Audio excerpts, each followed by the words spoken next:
Há um famoso verso no Bhagavad Gita, a grande escritura védica de 700 versos, que diz: o que é real é, e o que é irreal não é.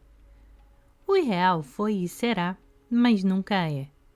Isso parece meio complicado, eu sei, mas por mais abstratas e esotéricas que soem, essas palavras contêm uma verdade muito prática. O passado e o futuro não são reais. Eles não são realidade da mesma forma que o momento presente é. Você nunca pode mudá-los pela simples razão de que eles não existem fora da sua mente. O que significa isso? O futuro é apenas nossa imaginação de como a nossa realidade deveria e poderia ser. É uma fantasia.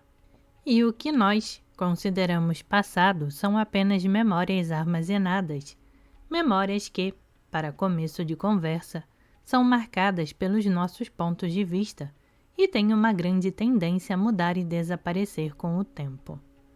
Uma memória nada mais é do que nosso relato do que aconteceu e nunca poderá ser fiel aos fatos. Estudos científicos sobre depoimentos de testemunhas oculares mostram que o mesmo acontecimento é lembrado de maneira radicalmente diferente pelas pessoas que estavam presentes. Os relatos de testemunhas oculares são tão notoriamente imprecisos que frequentemente interferem nos procedimentos legais. Não sou capaz de contar quantas vezes, quando eu era promotora, 4 testemunhas viram a mesma coisa e cada uma contou uma história diferente. Foi aí que eu comecei a perceber que o que chamamos de memória não é a verdade de uma situação. Mesmo se você acha que recorda algo claramente, neste momento o fato existe apenas na sua mente. Não é real. Nunca é. Já passou e não existe mais, como num sonho. Quando sonhamos, o sonho é real. Assim que acordamos de um sonho em que alguém nos está perseguindo, o coração ainda bate rápido e nossas pernas continuam enroladas nos lençóis, como se estivéssemos tentando fugir. Parece muito real enquanto está acontecendo, mas logo que termina, ficamos desorientados e confusos. O sonho rapidamente esmaece e se torna uma lembrança. Às vezes, acordamos e nem lembramos o que aconteceu, ficamos apenas com a vaga sensação de que o sonho não era tão bom. Algumas horas depois, até isso já desapareceu completamente. Não existe mais, assim como nada disso existia antes de sonharmos. Se você olhar para a sua vida, para o que aconteceu ontem e o que aconteceu há um mês, essas coisas não existem mais, mas determinam o que existe para você no presente. Talvez sua mãe ou seu pai o tenham abandonado quando você era jovem, ou uma carreira em que colocou todas as suas esperanças e sonhos nunca deu certo. Enquanto você estava vivendo essas situações, era tudo muito real e criava um impacto. Mas, depois de passado algum tempo, ainda está aqui. Em algum momento, você precisa acordar e perceber que tudo não passou de um sonho. Está no passado. Já era. Já foi.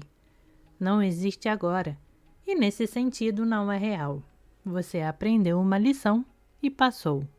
Agora, você tem um novo momento para começar de novo, ao se agarrar ao que aconteceu e tornar o fato real em sua mente, revivendo a história várias vezes. Sempre lembrando que isso aconteceu comigo. Você transforma a si mesmo em vítima e dá ao passado ainda mais poder. Neste momento, você está vivendo a partir do poder do passado, não do poder do agora. Deixar o passado para trás é uma escolha que está sempre à nossa disposição. Alguns dos mais célebres líderes e visionários da história sobreviveram a situações indescritíveis de justiça e trauma, e depois tiveram uma vida incrível. O que eles passaram foi real quando aconteceu e moldou quem se tornaram, mas para seguir com a vida, eles tomaram a decisão de viver o agora.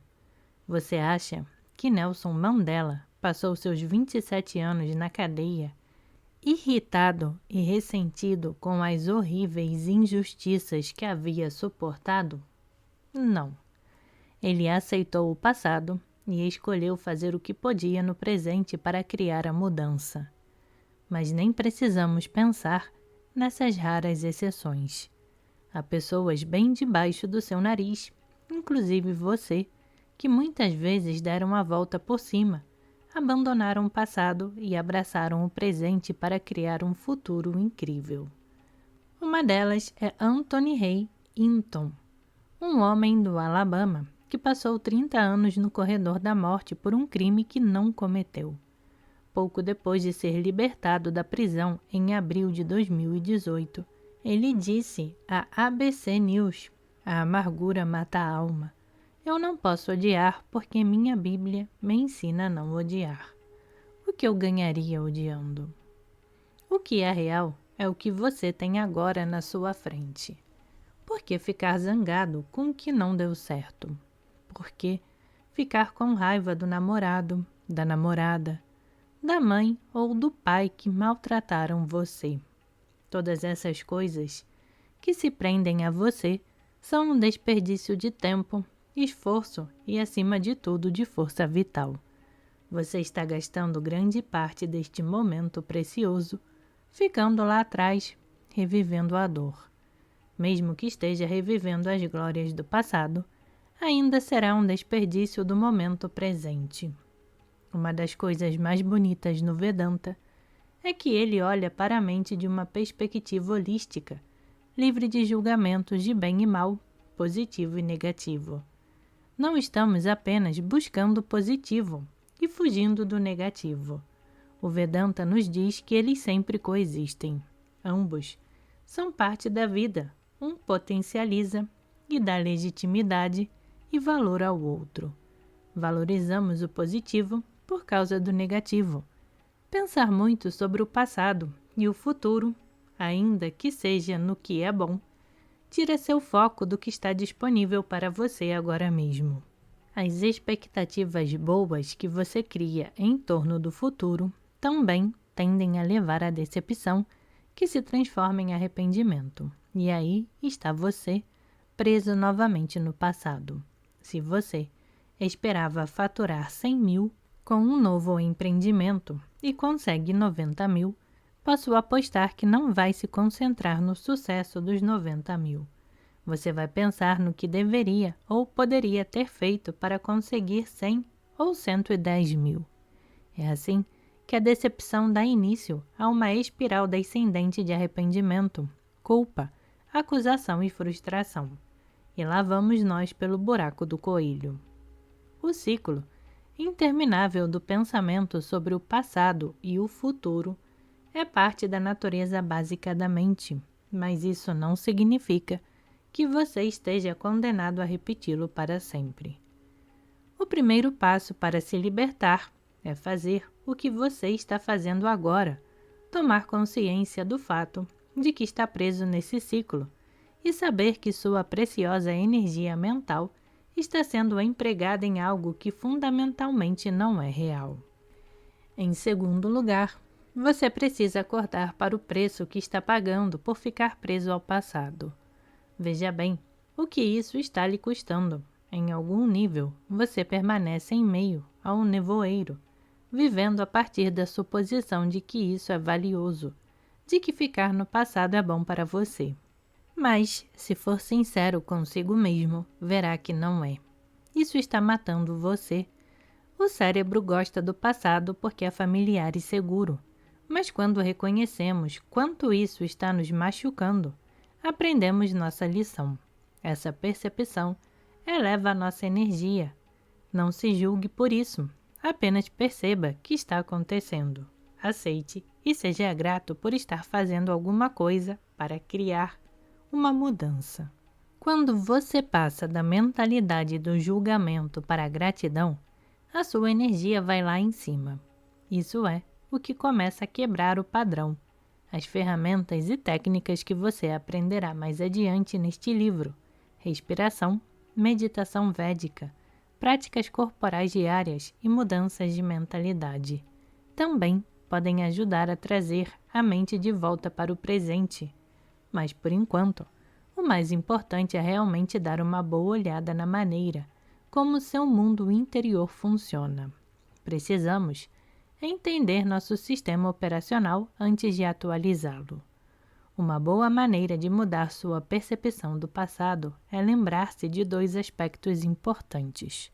1. O passado não passa de um sonho. E 2. Embora não consiga enxergar isso agora, o que aconteceu no passado lhe serviu de alguma forma. Quando trata o passado como um sonho, quando realmente entende que já passou, acabou, está feito, você se liberta do peso dele. Além disso, é importante perceber que as coisas foram como tinham que ser.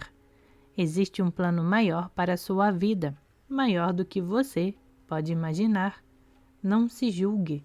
Tinha que ser assim para o seu bem.